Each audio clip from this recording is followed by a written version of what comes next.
అందరికీ నమస్కారం. గత 2 రోజులుగా తెలంగాణలో ఆర్టీసీ కార్మికుల సమ్మె గురించి అందరికీ తెలిసిందే. సమ్మెలో భాగంగా శంకర్ గౌడ్ అనే నర్సంపేట నివాసి ఆత్మహత్యకు పాల్పడ్డారు. దురదృష్టవశాత్తు చనిపోయారని తెలిసిందే.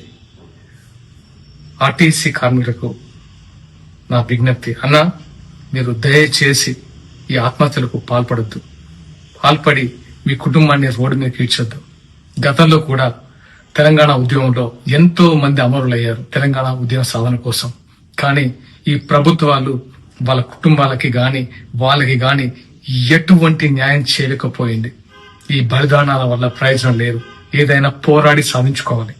తెలంగాణ తెచ్చిందని కూడా తెలంగాణ ఇచ్చిందని కూడా చెప్పుకోవడం తప్పితే ఇక్కడ ఒరిగింది ఏమీ లేదు. వాళ్ళ కుటుంబాలకి వాళ్ళకి న్యాయం జరిగింది తప్ప తెలంగాణ సమాజానికి మాత్రం ఎటువంటి న్యాయం జరగలేదని ఘంటాపదంగా చెప్తున్నాను. ఈ 13 సంవత్సరాల్లో ఎవరు సంతోషంగా ఉన్నారు? రైతులు సంతోషంగా ఉన్నారా? ఉద్యోగులు సంతోషంగా ఉన్నారా? విద్యార్థులు సంతోషంగా ఉన్నారా? ఎంతమంది సింగరేణి కార్మికులు సంతోషంగా ఉన్నారు? ఎంతమంది తెలంగాణ ఉద్యమ సాధన కోసం పాటుపడ్డారు మీకు అందరూ తెలిసిందే. అయినా సరే తెలంగాణ సాధించాం కానీ వాళ్ళ కుటుంబాలకు న్యాయం చేసుకున్నారు. వాళ్ళు ఎదిగారు తప్ప తెలంగాణ సమాజంలో ఎవ్వరు సంతోషంగా లేరు. కాబట్టి ఏదైనా పోరాడి సాధించుకుందాం.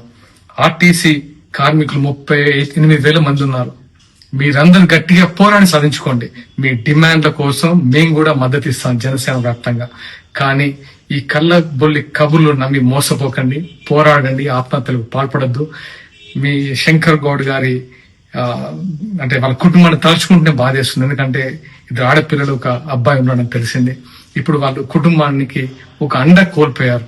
సో ఇలాంటి మళ్ళీ పునరావృతం కాకుండా చూడండి.